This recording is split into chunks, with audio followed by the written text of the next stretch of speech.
All goods na rin yung unit ni Sir Michael Cueto. Sir, pa-testing nga muna ng bumper. Ang naging project mga bisyo, yung automatic bumper project.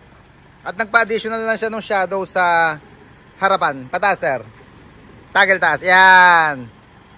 Siyempre, pagdating sa stopper niyan, hihinto na yan. At pababa ulit, sir. Para matesting lang natin bago kayo ma-exit.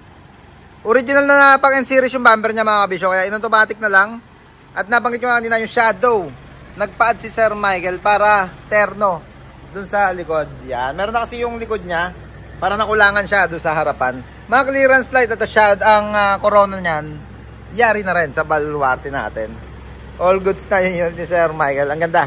N-series na 11. Sir, 12 feet lang ba itong 12 no? 12 feet. Yan na N-series for JJ1. Sir, okay na. Thank you. Yung LED eye mga kabisyo, dala na Sir Michael. Pina-install na lang sa baluarte natin. Thank you po, sir. Yan Wasari, kinis ng unit. Gravity. Iba talaga pagka alagang-alaga ang unit. Ganda. Yan